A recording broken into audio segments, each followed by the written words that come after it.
should forget about Ramona.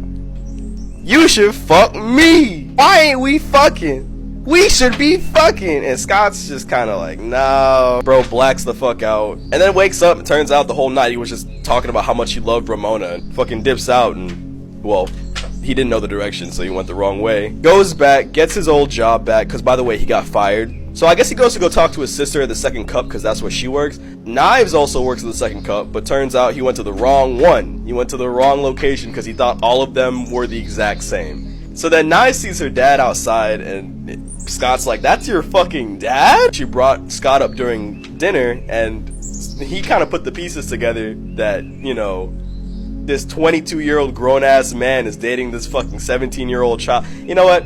Y'all don't like when I talk about it, so I won't talk about it. He sees Scott and tries to murder the shit out of this man. He has to escape through the door holes again. But then Scott sees some crazy-ass shit. Remember that one guy said it was going to be important in the story later? He's still going to be important in the story later, but he's in...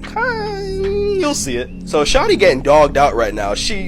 I don't know what's going on here, but she in her lingerie, she on her knees type shit, bro. She recognizes Scott, and she's like, yo, fuck you doing in here, bro? She realizes that Scott's not really in the wrong. He was just kind of escaping from this weird ninja man. Then Scott's about to tell her that, you know, he's in love with her, but then he sees Roxy again, and he's like, oh, are y'all fucking? He gets jealous, you know, he's running around, he don't know where to go, he kind of just, you know, in the streets. And then he sees himself? Like a dark version of himself.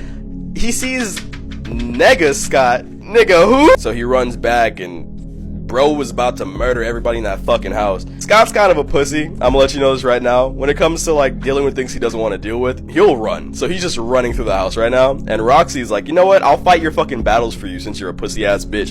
So then Scott's like, yo, am I actually a pussy for real? And Ramona's like, well, kinda. And Scott's like, you know what? Fuck it. He tells Ramona that he loves her, pulls out a fucking sword from his body, and then decides to beat the shit out of everybody there. He only ends up killing Roxy for real. He just murders this bitch. He just cuts this bitch in half. Knives' dad respects him so fucking much for murdering this little blonde bitch. He's like, you know what? I'll fuck with you, bro. Dips out. And then him and Ramona are just in love now. That's where they're at. I really appreciate the fact that Scott becomes a better person throughout the story and people kind of call him out for his bullshit. I really like that. More time passes, Ramona and him are just fucking around, you know, they're having a good old time, they're in the city, she got her hair dyed again, that's a thing that happens often. And then that's the end of the book. Yeah, that's the end of book 2. Ooh, you evil little bitch!